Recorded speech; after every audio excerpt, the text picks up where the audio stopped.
Most of us think we have a problem in our life unless we have something that's a bigger problem to contrast it with. And when you see this story and you walk through their exact life experience of the course of these 2 years, the year that we work with them is 30 days, but you see the course of what's happened to them by finding out what's happened a year later, you begin to understand that it doesn't matter what happens in your life, you are more than any moment. There's no challenge you can't face and overcome. The events of our lives don't control our lives. Our decisions do. And so I figured if we could take a couple that has faced this big a challenge and be able to break through, then you could look whatever's in your life and make it happen. It's kind of like, if I wanted to show you that if you could face your biggest fear, your smaller fears kind of drop aside. It's like, what's your biggest fear? Today, one of the biggest fears so many people in North America and around the world, in the Western world, are facing is losing their job. It's a horrific possibility. It has impact on your family, your psychology, your emotion, so many things, your choices. But the truth of the matter is, what's a problem? Losing your job is a massive problem until you find yourself in a position where you lose all your savings. What it took you maybe 10 years of working to get. Then what's a problem after losing your savings? That's not a problem anymore when all of a sudden you lose your leg or an arm or something horrific happens to one of your children. That's not a problem when someone tells you all of a sudden that you have terminal cancer. And I've had those moments where somebody says you've got that tumor in your brain and we don't know what it means. Those moments take your other problems and make them disappear. And you know what's interesting? When you ask most people in North America, what's the greatest thing that could ever happen to you? Give them 10 seconds. It's been done over and over again. First 10 seconds, what comes to your mind? What's the best thing that could ever happen in your life? The majority of people in North America say what? Can you guess? Winning the lottery. And many of them say winning a $100 million lottery, $200 million lottery. That's what's going to make their quality of life extraordinary.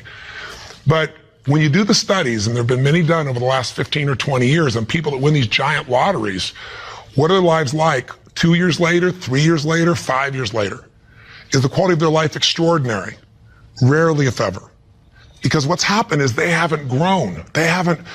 Life gives us these events, these, quote, horrific events, because there's an area of our life that has to grow. If you were to ask me, Tony, out of all the millions of people you've worked with, if someone really wants to feel alive, they want joy, they want happiness, they don't just want money or things or just even respect, they want to feel a sense that life is meaningful and alive, what does it take? I tell you one word: progress. When you're making progress in your life, it doesn't matter where it is, you're going to feel more alive. If you're overweight, but you get yourself today and you say, you know what, I'm stepping into gear. I'm just putting these darn shoes on. I'm not waiting for the perfect, person to come by and coach me. I'll get that too. But right now, I'm just going for a walk, or I'm going to go for a jog, or I'm going to go lift some weights. I'm going to do something right now. And you get yourself into gear and you do that for a few days in a row. Even if you haven't lost the 10, 20, or 30 pounds yet, you're going to start feeling better immediately because you have the power of momentum and you're making progress. Progress equals growth. Growth equals feeling alive. We grow or we die. So what's the worst thing that could ever happen in your life? Same survey, ask the people in North America, 10 seconds to come up with the answer. Number one answer, to become a quadriplegic. That's why I made this show. Because the idea that I could be in a position where I'd be alive, but I couldn't physically feed myself, take care of myself, that I'd be completely immobilized, for most people, that's the scariest thought of all. To them, that's the worst possible fear. So by going through this journey with Frank and Kristen and experiencing their emotions and seeing and feeling that in 30 days they could go from trapped in their home where there is no possibility of a future, no idea of intimacy, no idea of children, to world travelers who are doing things they weren't doing before when he was, quote, supposedly able-bodied, happier and stronger and closer in their love than ever before. And you know it's real, and you see the results a year later as we do the follow-ups, and you haven't seen the follow-ups, be sure to see that and hear about the story of what's happened with them. When you get that experience, it affects you. Because it isn't somebody verbally telling you a story, it's something you kind of went through. So the idea here is, I'm sure you have some other fears outside the one that we just came up with. Whatever you're afraid of, the job, the loss of relationship, trust me, it's small. If you'll face a bigger fear, that little fear will start to be handled pretty easily. That's why when all of us go through in our lives extreme stress, we're all going to go through it. You're going to have a home burn down, or something's going to happen to somebody you love, or someone's going to pass before you're prepared for it, which is almost always. Or you're going to find yourself in a financial situation that feels like you can't turn it around. Or you might feel like personal character assassination, or maybe you get mugged, or maybe you get a terminal disease. We all will face multiple times in our life extreme stress. The difference in people's lives is not what we face, it's what we do with what we face. You can take yourself from a place where in the face of absolute total tragedy, you triumph. But it requires making some new decisions, taking some new actions, and mastering a part of yourself that can unleash all of your power and ability as a human being. That human spirit, as corny as it sounds, can be channeled in a very specific way. And if you do, the game of life changes. So I'll give you another example outside Frank and Kristen. A friend of mine who just passed recently, he's always been a deep inspiration to me. His name is Art Berg. And Art's a guy that was a young man, good looking, strong, athletic. He lived in Utah. And he fell in love with his absolute sweetheart. She was, the most popular girl, the most attractive girl. She met all the criteria of a college boy. And his buddy and he are driving across the state to go to where he's going to get married. And he falls asleep in the back seat while his best friend is driving. And his best friend falls asleep in the middle of the night as they're driving. My friend Art Berg woke up rather intensely on the desert floor with the car upside down, his legs trapped beneath it, and unable to feel anything. He became a quadriplegic in an instant. His friend actually was beat up but actually survived. Now, what do you do in a situation like that? Well, the first thing most people do is they want to curse God or they want to curse their friend. It's not their fault. Most of what happens in our lives is not our fault, but what we do with it is going to determine the quality of our lives. Sometimes it is our fault, let's be honest. But lots of times, events happen. Stuff happens, or whatever word you want to replace stuff with. You know what I'm talking about. But what's different about this man is he made a different set of decisions. On that day, he said to himself, you know what? I got two choices. I can live here in the dirt and live and suffer the rest of my life for what I've lost, or I can figure out how to maximize what I have. He developed this mindset. His mindset was, before the accident, there were about probably 10,000 things I could do. After the accident, he said I could probably do 9,000 things. Before the accident, I was probably not even doing 500 of those things. I'm going to do more while I am now. And he did. He became an entrepreneur, started his own bookstore, and became very successful. He married the same childhood sweetheart because this man was so inspirational to be around. It didn't matter what he was in a chair. She loved him. He had 2 children, one of the greatest gifts of life. And he did all kinds of crazy things. He'd scuba dive. His friends would put him in a suit and tie a set of weights to him. He'd drop to the bottom. They'd drag him along the bottom. That was his idea of scuba diving. He was an incredible human being, and he lived an incredibly full life filled with joy. The worst thing ever happened to you, be a quadriplegic. The best thing, win a lottery and feel like everybody wants something from you and you didn't earn it. And there's no sense of joy and everything's about trying to hang on to what you got. What is the best thing that could happen to you? What is the worst? The worst is not to take control of the force that controls your life. And that force is human emotion. I want you to think about this and answer a question for me if you would. What really changed Frank and Kristen's quality of life? What changed them? You can see the change. You can see it even more a year later, that it's continued to happen. What made the change possible? Did you get it? Did you see it? The answer's simple. We changed the emotional pattern that was controlling their life. And you and I have emotional patterns that are controlling us right now. Whether we're aware of it consciously or not doesn't matter. It's the force that is shaping you. It's shaping your relationship. It's shaping your finances. It's shaping your career. It's shaping the amount of joy or unhappiness or suffering or excitement you have right now in this moment. But it's an invisible force most of us never take a look at. You might want to take a look at it right now through the eyes of what we did with Frank and Kristen. Now, what was the emotional pattern that was dominating them at the beginning of the show? You could feel it, couldn't you? And there was this feeling of death, that there was no future. Probably the most common belief system in people in North America and now in Europe. 60% of Americans now believe that the future is going to be worse than the past for themselves and for their kids. 70% of Germans and Europeans, I think it's 80% according to the Pew study recently in France. Around the world, we're starting to believe that circumstances control who we are. Don't get me wrong, circumstances play a huge impact. Events play a huge impact on your life, but they're not the ultimate determining factor. The force of human spirit or emotion is it. With the right emotion, you can unleash things you could never dream of. And I know you know this is true. So take a look, let's analyze. Where do these two live after the accident? Well, where would you live if you were Kristen? I mean, you've lost your future, supposedly. There's no intimacy. There's no chance of children. You've become the full-time nurse to your husband who you love, but now you're changing his catheter every few hours. You're afraid to leave the house because you're afraid, what if he falls over? He may stop breathing. I mean, there's no life. So she goes from the emotions of feeling depressed for the life she's lost to feeling angry. I call it a crazy eight. We get tired of feeling sad, and then we'll get angry for a while, and then we beat ourselves up for being angry at ourselves or God or our partner, and then we get all depressed again. It's a common pattern. You don't have to have something like their event happen in your life to get stuck in a crazy eight. But interestingly enough, she's living in that place, and now what's Frank doing? Frank wants to help his wife, but he's got a limitation we got to break through. He's got a belief. All breakthroughs start with a change in your beliefs. Because once you believe how something is, that means you're certain that's how it is. If you're certain it can't change, you're right, it can't. I can't convince you. No one else can convince you. And Frank's thinking, I'm helpless and I've harmed my wife. And he's living with the emotions of guilt and sadness and depression. And when he's tired of that, he gets completely overwhelmed because he says, if I just would have not jumped in, or if I would have jumped in a different spot, or a million other things, if they were different, then I wouldn't have destroyed my wife's life. Instead of saying, my wife needs me right now, and I don't give a damn if I'm trapped physically in this chair, my soul, my spirit's gonna reach her. That's my assignment, to get him to remember that power. To not only get him to remember it, but to get him to use it and shift his wife. And that's what we did through this process. How? Well, the process really was giving him a series of experiences that would change his entire belief about who he is. I could try to tell him, oh, here's what you can do. Yeah, I'm 6'7" and I obviously have use of all my appendages. Easy for me, right?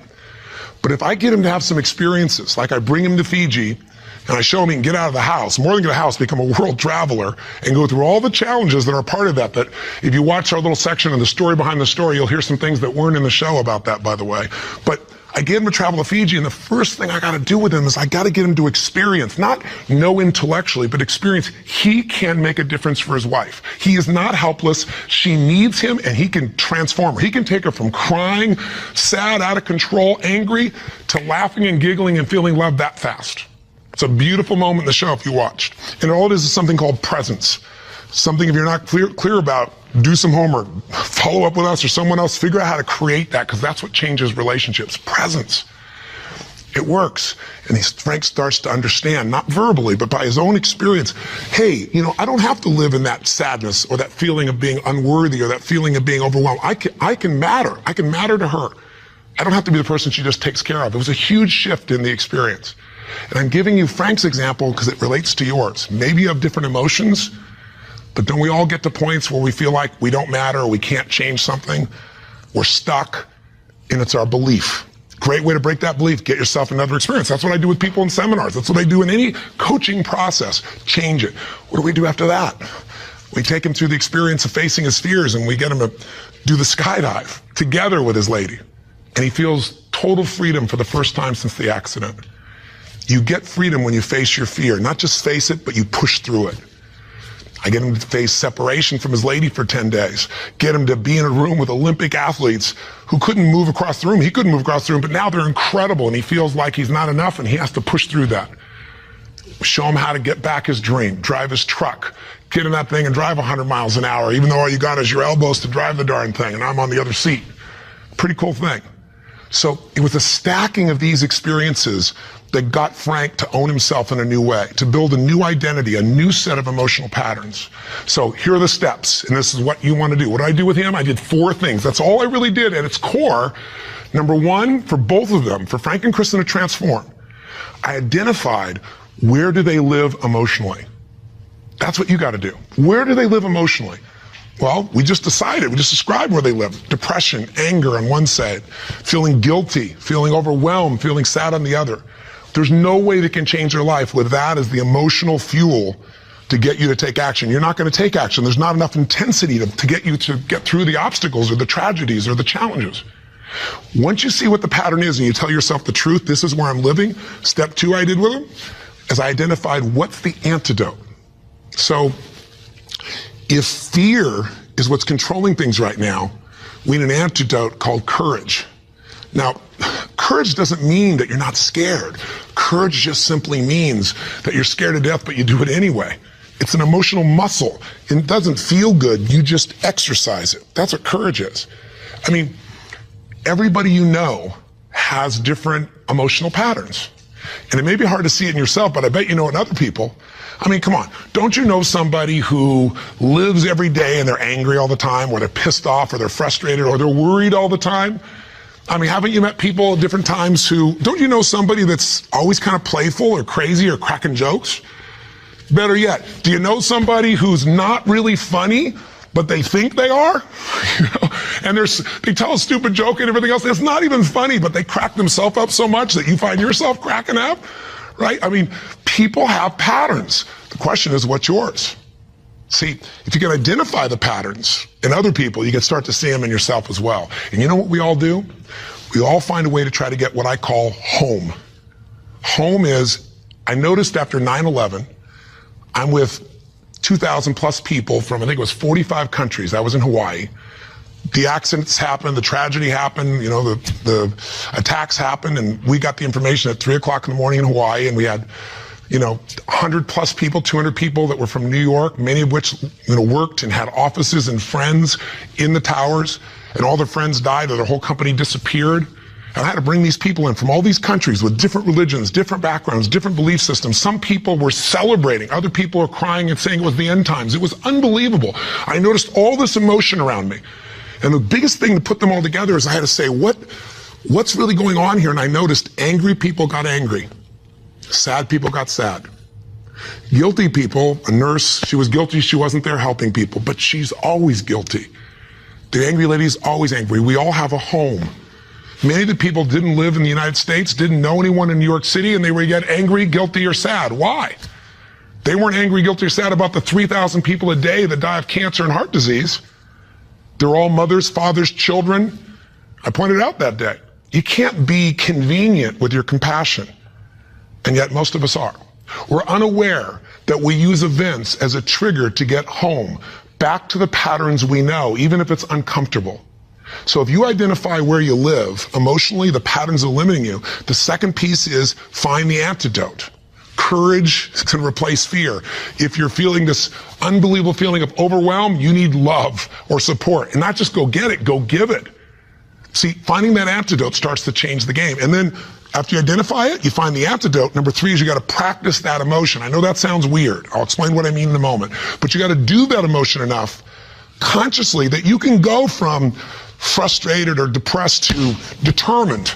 And you know how to shift that gear, and it's not fake, it's not some pump up, it's real. And it changes your life when you can do that like that. And it's a biochemical change. It's not some, I'm happy, positive thinking BS. That's not what I teach. I'm not here to tell you, go to your garden and chant, there's no weeds. I'm here to say, there's the weed, go pull it out. But you're not going to pull it out without determination, without passion, without commitment. Am I making sense? So if you know the pattern, if you find the antidote, if you practice it enough, and then the final step, you condition it. You practice enough that you can just automatically go into it. That's when your life changes. So what are you going to do as your assignment for this week to take this little 10-minute, rant I'm giving you and convert it into a massive, measurable increase in the quality of your life? I can't do that for you. You can do it for yourself if you do what I tell you. Here's what you're going to do. Step 1, and this will be on the web as well. Step 1, you got to identify where you live. So where do you live? Where do you live emotionally? You personally, just like we did with Frank and Kristen. There are thousands of emotions. There's 4,000 words in the English language, I should say, for different individual emotions. I did the research on it years ago. I'm gonna have you take out a piece of paper, pen, take out your notebook, computer, get a page. On one side, one column, write all the emotions that you experience at least once a week that empower you in some way. Love, passion, excitement, creativity, whatever it is. Peace, determination, I don't know, what are yours? I want you to write the emotions, though, you don't experience once in a while. The ones you experience at least once a week in a powerful way and really feel it. Not an emotion you feel once every blue moon. On the other side of that page, or if you do it on our little application or wherever we put it here, the other side I want you to write all the negative emotions, or to be more fair, all emotions can be positive if you use them, all the disempowering emotions. the ones that tend to put you in a state where you don't follow through. And I want you on that side to write all of them and do it simultaneously. Just keep making your list. What are the emotions I go into that mess me up, like feeling frustrated or overwhelmed or lost or alone or depressed or pissed off and rageful, whatever it is you go.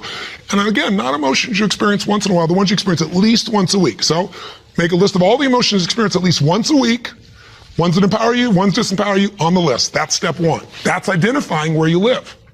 And circle the top 2 out of the whole list that you experience most often that are empowering, and the top 2 you experience most often that are disempowering. That'll be step 1. Now, I'm trying to explain it to you here. It'll be right in front of you as well. So if you forget what I'm saying, it's going to be on the little checklist. But I want you to know what I mean. Step 2, let's identify the solution. So you look at your list and you see on the disempowering list, I got sadness and depression, or I got feeling lonely, or I've got feeling rage and anger, or I got feeling fear. What emotional state would you like to feel in that situation that would change your life? If it's fear, maybe it's courage. Again, courage doesn't mean it's easy, doesn't mean you feel, confident. It just means you're going to do it anyway. Maybe it's determination. Maybe instead of feeling alone, you feel loving and you go give to somebody else. What's the antidote? What's an emotional pattern that if you live that, it would change the game? Is it faith? Is it passion? Is it courage? Is it playfulness? You're taking things just too damn seriously. You've forgotten perspective. Go watch the show again. See if you really have a problem. See if your problems are as challenging as the people you just saw who transformed their tragedy into something tremendous, something beautiful, something magnificent, something meaningful, something that can even help other people that are watching. That's the beauty. So that's the second step. What's the antidote? Come up with your antidote emotion. Step 3 is you got to practice that emotion. Now, I know that sounds silly, stupid, kind of weird. But if you came to a seminar with me, you'd see, 3,000, 10,000 people. And we do this and we condition that a new emotion till you can shift gears. Have you ever heard about the fire walk? It's not about the fire walk. I do skydiving, all kinds of crazy stuff. It's a metaphor for how do I go from afraid, fire's metaphor for whatever you don't follow through on your life, whatever holds you back, to snapping and going to a state of mind where I just move through. It's not this big mind over matter thing. It's mind over emotion. It's shifting. And when you learn how to go from scared to determined in action, what can't you do in your life? So we show you how to do that. But for right now, I'll give you just a quick example. Understand that emotion is really created by motion, by the way you use your body. So quick example, real quick. Imagine a time when you know someone who's depressed or you were depressed. If you ever felt that way, I'm sure you have at some time. And think about what you do with your body. When somebody's depressed, do they get all excited, talk faster, no. Everything kind of slows down, doesn't it? What happens to your shoulders? They drop. Where's your head when you're depressed? Drops. Where's your breathing? Full or shallow? It becomes shallow. You talk loud and fast or slow and quiet? Slow and quiet, more hesitant. Now, emotion is created by motion. You can try and think yourself and I'm happy. But if you go, I'm happy, and your body's like this, nothing's going to change. We can change our biochemistry by eating, by taking a drug, by smoking a cigarette, because then you take a different breath, you eat food you like, you fill up your tummy, and you start to breathe nice. Your whole mental, emotional state changes, doesn't it? So what I'm saying is you don't need the cigarette, you don't actually need the food.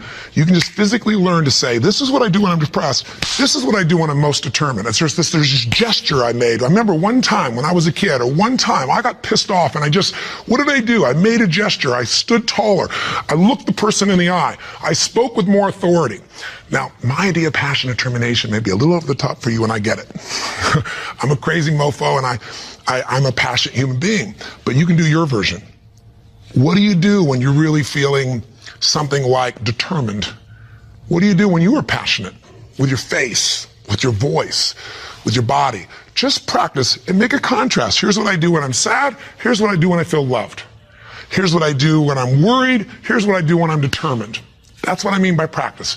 And I'd love to have you in an event, but I'm trying to give this to you so you can do it right now, and you can. And maybe this would be helpful to do with friends so they can give you feedback and say, here's what you do. I see you do this when you're really strong. I see you do that when you're kind of weak. That's the third step. Practice. Now, what's the assignment? Figure out your emotions. Where do you live? Positive, negative. What are the big primary antidotes? What emotions do you need? practice the emotions you need so you can go into them a few times. Sounds a little weird, but if you do it, you'll see it's actually quite fun. Feels powerful. Maybe do it with a friend. That's the easy way to do it. And condition it. And that means take the next 3 days, do this 3 times. Figure out the difference and shift from not sure, worried to determined. From overwhelmed, I don't know what to do, to focused. And you just deliberately, physically make the change from one to the other. 3 times for 3 days. If you're bold, do it for 7.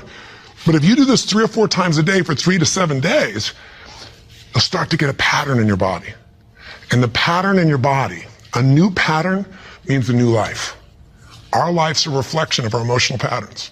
If you live in sadness and depression, you could have $1 billion and your life is called sad and depressed.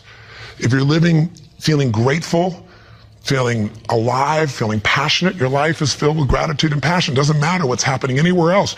And you can face any challenge from those emotions and you can overcome.